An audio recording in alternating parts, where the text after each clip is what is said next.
intrusivo de esta ciudad. Alcalde, hay un tema que es muy importante para la capital ecuatoriana, que es la construcción del aeropuerto internacional para Quito.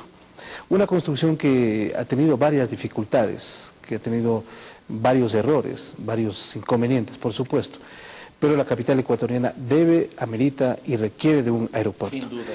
Quisiera que se aproveche este momento para que justamente se garantice la capital, pero que se dé a conocer justamente varios errores y problemas que todavía están dificultando que este proyecto culmine como se había previsto hace algunos meses. Mire, sin duda Quito requiere de esta plataforma extraordinaria para proyectarse económica, cultural, socialmente. Esta es una de las zonas de mayor potencialidad agroexportadora. Prácticamente toda la región de Quito, tenemos todo el proyecto de Flores, por ejemplo, zona turística, zona de servicios, sin duda requerimos de este proyecto. Pero claro, lo hemos heredado con varios problemas. No es que hemos generado los problemas, ojo. La renegociación y lo que estamos haciendo no es el problema.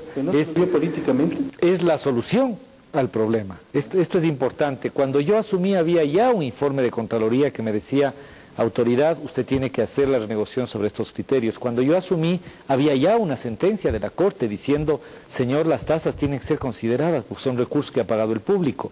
Es decir, el planteamiento de renegociación que nosotros hemos hecho con toda frontalidad es la solución al problema, no es el problema. Esto es muy importante. Pero una renegociación de un proyecto que cuesta más de 600 millones de dólares, en donde están involucrados varios bancos internacionales, Canadá, varias entidades internacionales, es complicadísimo. Absolutamente complicado. Parte de las canas que ahora tengo y que no tenía, y del menos pelos, viene de ese tema, sin duda, porque es un tema tremendamente complejo. Tenemos 80 o 90 ítems de renegociación. Al otro lado de la mesa tenemos una empresa que tiene varios accionistas y 4 bancos que lo financian, es decir, es un complejo enorme. Tenemos varias decenas de procesos contractuales, tenemos un proceso de Contraloría, es decir, es tremendamente complejo. Nosotros hemos dividido básicamente en 4 aspectos. Hemos agrupado ahí, hay un conjunto de aspectos técnicos relativos a la seguridad aeronáutica, a la operatividad, al tema ambiental, todo lo que sería la gestión técnica. Sobre eso hemos avanzado muchísimo, diría yo, y vamos a tener ya una hoja de ruta muy precisa en relación a eso. Entonces, la conclusión aquí, en este sentido, alcalde, en ese aeropuerto sí se va a poder volar, sí va a ser posible. A ver, la conclusión de eso es que la Autoridad Aeronáutica Nacional y la Autoridad Aeronáutica Mundial certificarán el procedimiento y finalmente ratificarán las condiciones de seguridad óptima de ese aeropuerto. Este es un tema técnico, este es un tema sobre el cual no cabe como autoridad conversar como en la esquina coloquialmente, decir sí que hay este problema. No, aquí hay un dictamen técnico y ese dictamen es el que rige, punto. Luego tenemos un tema que es el financiero. He dicho una y mil veces, si usted y yo ponemos unas partes de un negocio, lo lógico es que cuando nos repartamos las utilidades, esa participación se reconozca también, no solo en poner, sino en repartir. Resulta que quiera 35 años de licencia para esta empresa y después el municipio de Quito recibía... Eso se mantiene evidentemente, es decir, la restitución del patrimonio del nuevo aeropuerto a manos de la ciudad, ese es un tema que no se discute, pero sí hemos incorporado ahora, y ese es un concepto que nos ha costado mucho, el concepto de participación.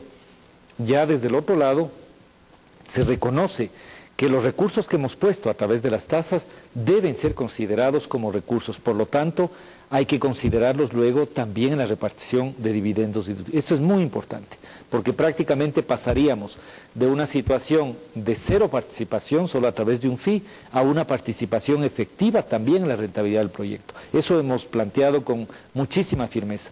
Y luego tenemos un problema que es ya el tipo de contrato.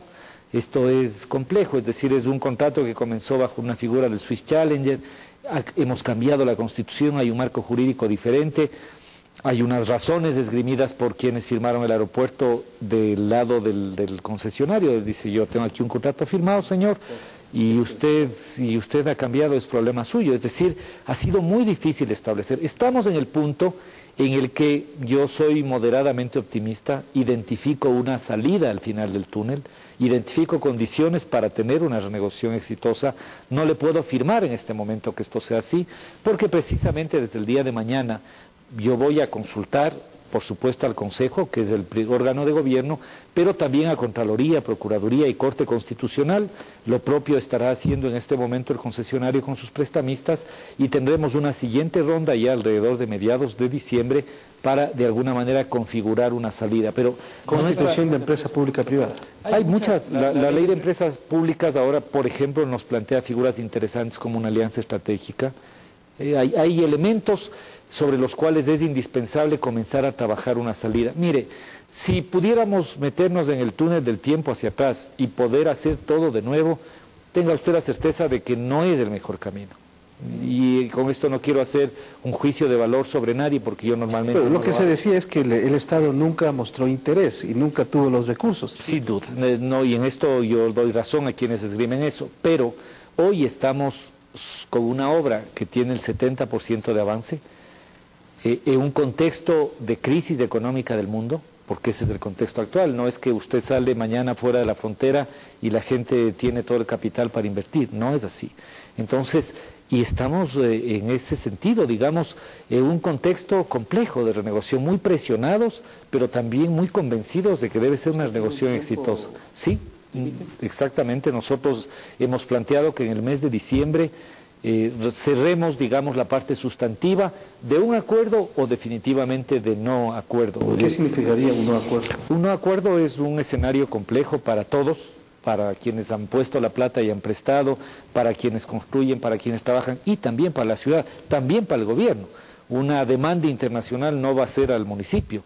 Este tipo de contratos tienen, digamos, amparos de orden internacional que le afectan al Estado ecuatoriano y no solamente al municipio. Sin duda un escenario B es un escenario complejo, implicaría identificar financiamiento nuevo de otro tipo y significaría tener un conjunto de complejidades de orden jurídico, pero es un escenario, digamos que es un escenario B. Pero no se va a suspender la construcción, No, es decir, Quito, ¿usted garantiza que Quito tendrá el aeropuerto? Sí, yo garantizo que Quito va a tener el aeropuerto, exactamente, bajo cualquiera de los planes, Quito va a tener un aeropuerto. Esto me parece que es indispensable plantearlo con absoluta claridad, que en este momento hay rumores de que la obra se paraliza, etcétera, esto es normal. Llegando los recursos. Sí, y además le digo esto para que la ciudadanía sepa, retrasos en la entrega de recursos de los prestamistas al concesionario hay desde mayo, 3 meses antes de que yo asuma la alcaldía. ¿Ya? No es que usted llegó y... Ya, esto es porque a veces aquí es los pájaros contra las escopetas. La renegociación y lo que estamos haciendo no son el problema, son la solución al problema. Lo importante entonces, el alcalde ha garantizado que Quito tendrá su aeropuerto. Hay otro proyecto emblemático.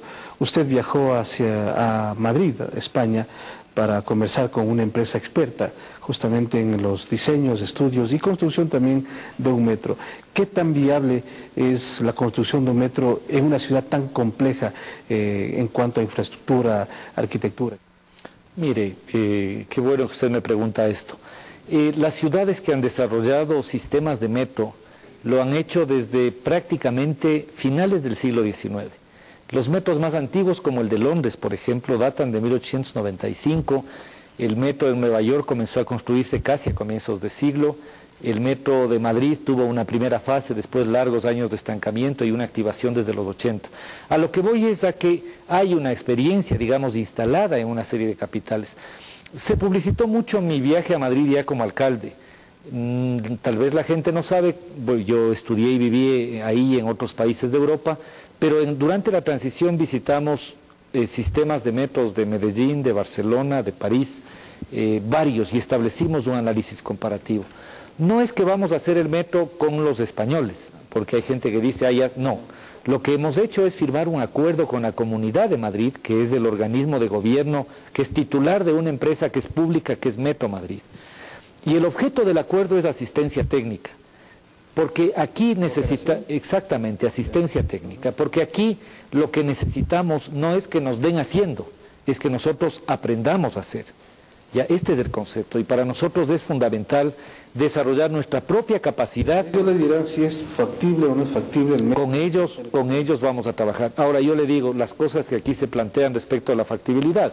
Usted tiene que Manhattan tiene un suelo rocoso y que el sistema de metro atraviesa los ríos no sé cuántos metros debajo de la superficie, y Sevilla, que tiene prácticamente un suelo que es arena, lo hace, pero también lo hacen. Es decir, el desarrollo tecnológico ahora es extraordinario.